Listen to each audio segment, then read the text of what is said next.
ശാരീരികമായി ബന്ധമുണ്ടെങ്കിൽ ഒരു മന്ത്രവാദത്തിൽ ചെല്ലുമ്പോൾ ആ 12 വരുന്ന വായിക്കും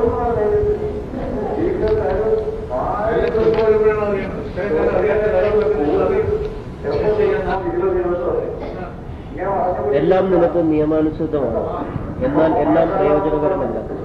എല്ലാം എനിക്ക് നിയമാനുസൃതമാണ്, എന്നാൽ ഒന്നും എന്നെ അടിമപ്പെടുത്താൻ ഞാൻ സമ്മതിക്കുകയില്ല. ആഹാരം ഉദരത്തിനും ഉദരം ആഹാരത്തിനും വേണ്ടിയുള്ളതാണ്. ദൈവം ഇവ രണ്ടിനെയും നശിപ്പിക്കും.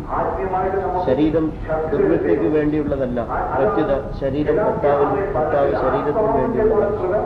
ദൈവം കർത്താവിനെ ഉയർപ്പിച്ചു, അവിടുത്തെ ശക്തിയാൽ നമ്മെയും അവിടുന്ന് ഉയർപ്പിക്കും. നിങ്ങളുടെ ശരീരങ്ങൾ ക്രിസ്തുവിന്റെ അവയവങ്ങളാണെന്ന് നിങ്ങൾക്ക് അറിഞ്ഞുകൂടി. ക്രിസ്തുവിന്റെ അവയവങ്ങൾ എനിക്ക് വേശ്യയുടെ അവയവങ്ങളാക്കുമെന്ന് ഒരിക്കലുമില്ല. വേശ്യയുമായി വേഴ്ച നടത്തുന്നവൻ അവളോട് ഏക ശരീരമായി തീരുന്നുവെന്ന് നിങ്ങൾക്ക് അറിവുള്ളതല്ല. എഴുതപ്പെട്ടിരിക്കുന്നത് പോലെ അവർ ഇരുവരും ഒരു ശരീരമായി തീരും. കർത്താവുമായി സംയോജിക്കുന്നവർ അവിടത്തേക്ക് ഏകാത്മാവായി തീരും.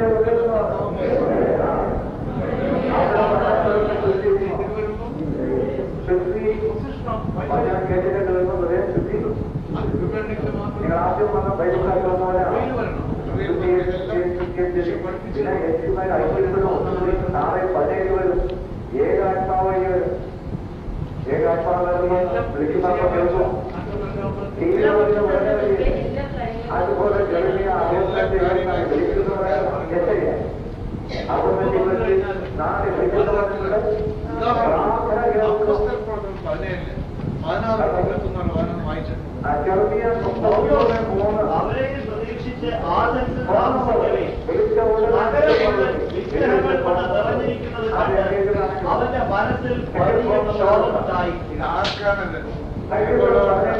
ശോഭമുണ്ടാവും, അല്ലെങ്കിലോ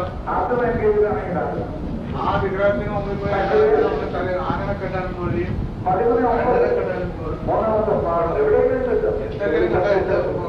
കുമ്പിട്ടും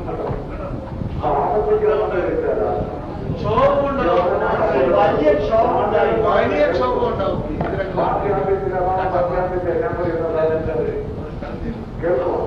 അതിനാൽ യഹൂദന്മാരുമായും മറ്റ് ജനങ്ങളുമായും എല്ലാ ദിവസവും അവർ കൂടിയിരുന്നവരുമായും അവർ വാദപ്രതിവാദം നടത്തി. ഒരു വാദപ്രതിവാദത്തിനാണ് കേട്ടത്. 1 തൊട്ട് 4 വനത്തില് വളരെ അതുമായി കേൾക്കട്ടെ.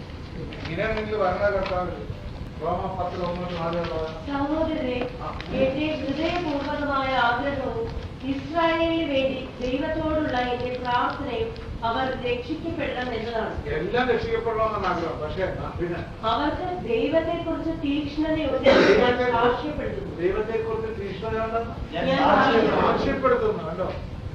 ആ തീക്ഷ്ണത ശരിയായ അറിവിന്റെ അടിസ്ഥാനത്തിലല്ലതേയുള്ളൂ. ആ തീക്ഷ്ണത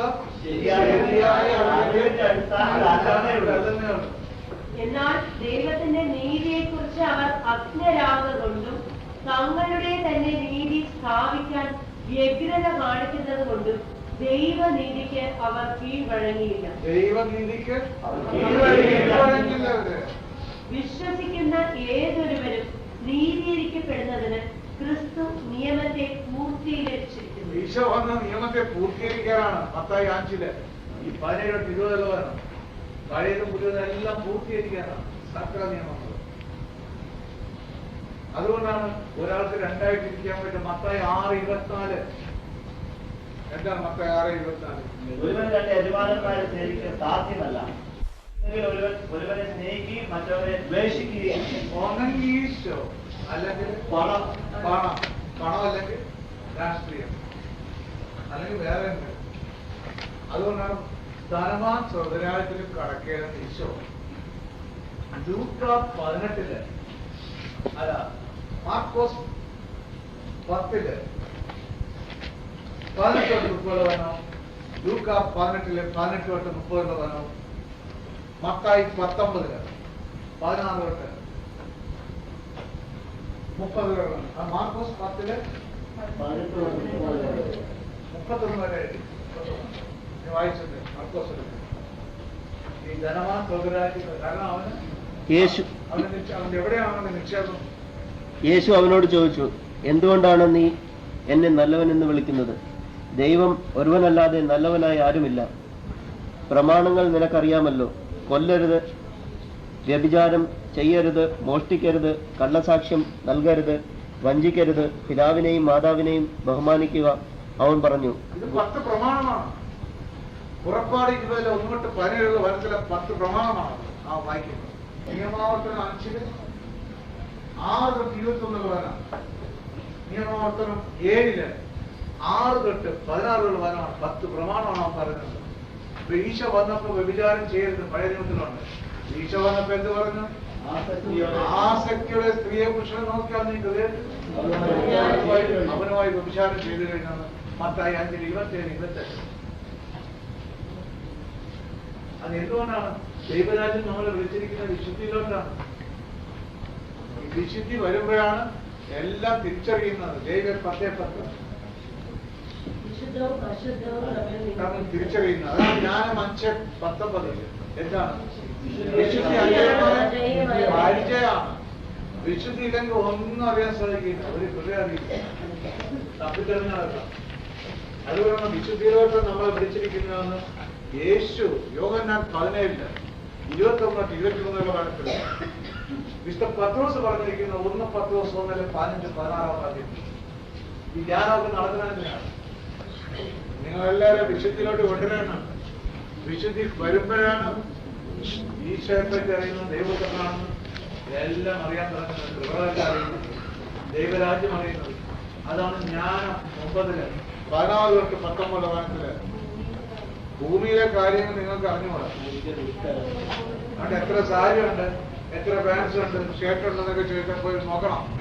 എത്ര ബാങ്കിൽ എത്ര പണം ഉണ്ടെന്ന് ചോദിച്ചാൽ പറയാമോ?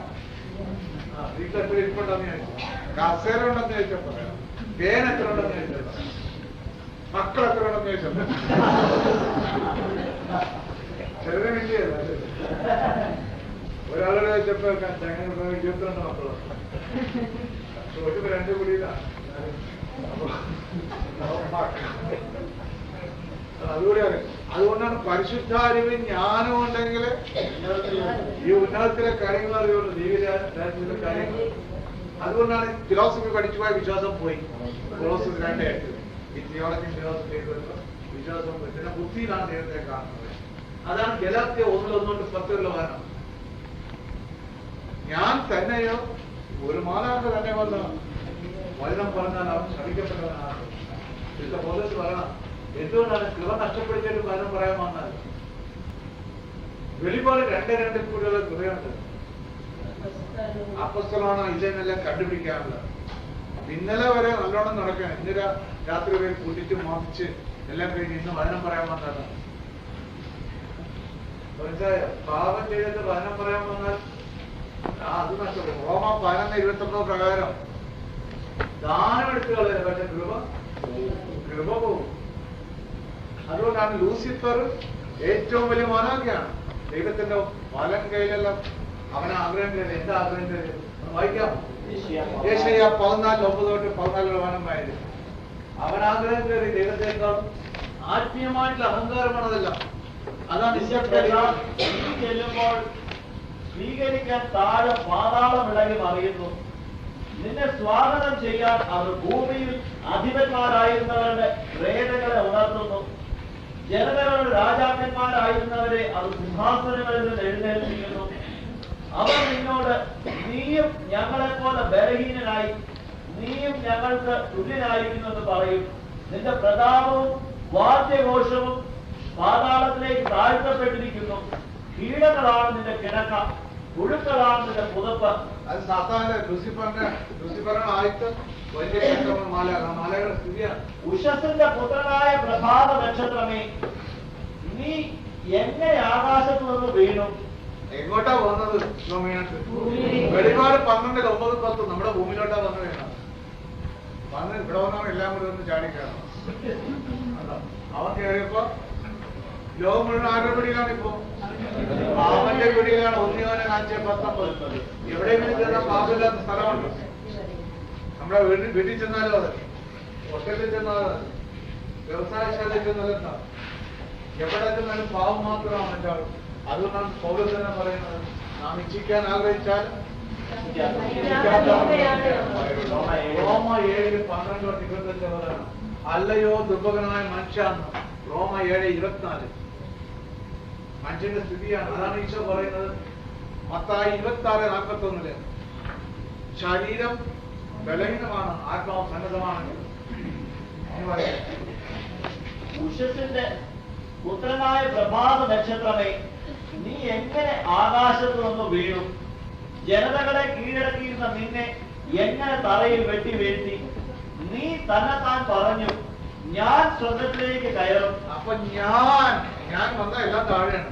ഇതാണ് എല്ലാവർക്കും ഇതുപോലെ നഷ്ടപ്പെടുന്നത്. ഈ ഞാൻ വരല്ല, ഞാൻ എന്താ ചെയ്യുന്നത്? ഞാൻ സ്വർഗത്തിലേക്ക് കയറും. അതുകൊണ്ടാണ് എളിമ വരണമെന്ന് പറയുന്നത്. എളിമ പ്രഭാഷകൻ 3:18 നീ എത്രത്തോളം കാരണം യാക്കോബ് 4:6-10 കൃപ തുടങ്ങുന്നത് എളിമയിലാണ്. അഹങ്കാരികളെ എതിർക്കുകയും അവരെ തലത്തിലുകളയും. അതെ, അതുകൊണ്ടാണ് അമ്മയായ മറിയം പ്രാർത്ഥിക്കും, സ്തോത്രം ചെയ്യത്തില്ല. ലൂക്കാ 1:51 ഹൃദയവിചാരമുള്ളവരൊക്കെ തലത്തിലുകളയും. ജെറമിയ 50:31 അഹങ്കാരി എന്ന് വെച്ചാൽ പെണ്ണുങ്ങളെ സൗകര്യമില്ല, രണ്ടുകൊണ്ടല്ല. അഹങ്കാരി എന്റെ പാവനം ഞാൻ പണം മാത്രമാണ്. എന്റെ ചുറ്റിനുമുള്ള വീടും ആ പരിസരം എല്ലാം തകർക്കുന്നത്, പട്ടണവും തകർക്കുന്നത്.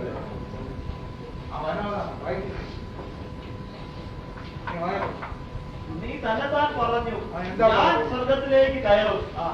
ഉന്നതത്തിൽ ദൈവത്തിന്റെ നക്ഷത്രങ്ങൾക്കുപരി എന്റെ സിംഹാസനം ഞാൻ സ്ഥാപിക്കും. അവന്റെ സിംഹാസനം മുകളിൽ. അതാണ് ചിലപ്പോ കൈവച്ച പ്രാർത്ഥന നീ ആരാണെന്ന് കഴിയുമ്പോ അവൻ അയാം ഫ്രം എബോവ്. ഉടനെ ഡിസ്റ്റൻസുകളാണ് ഏത് സ്പിരിറ്റാണ് ആ ലൂസിഫറിന്റെ രീതിയ. ഉത്തരദിക്കിന്റെ അതിർത്തിയിലെ സമാഗമ പർവ്വതത്തിന്റെ മുകളിൽ ഞാനിരിക്കും. അതാ ഞാനിരിക്കും, എല്ലാം ഞാൻ. ഉന്നതമായ മേഘങ്ങൾക്ക് മീതെ ഞാൻ കയറും. അവിടെ കയറുവാൻ എല്ലാം ഞാൻ. ഞാൻ അത്യുന്നതനെ പോലെ ആകും. അത്യുന്നതൻ ആരാണ്? അതുപോലെ ഞാനാകും. അതാണ് ഈ ആത്മീയമായിട്ട് അസൂയ വരുമ്പോ, ആത്മീയ അഹങ്കാരം വരുമ്പോ വേഗം താഴ്ത്തു പോകും. എന്നാൽ എപ്പോഴും സാറിന് പറഞ്ഞു മാത്രമല്ല, സ്വർഗീയങ്ങളിൽ വസിക്കുന്ന തിന്മയുടെ കേട്ടോ നീ വായിക്കും. എന്നാൽ നീ പാതാളത്തിന്റെ അഗാധ ഗർത്തത്തിലേക്ക് തള്ളിയിടപ്പെട്ടിരിക്കുന്നു. കേട്ടോ, പാതാളത്തിൽ പോയിരിക്കുന്നു. അതാണ് ഇവൻ വന്നിട്ട് കയറിയത്.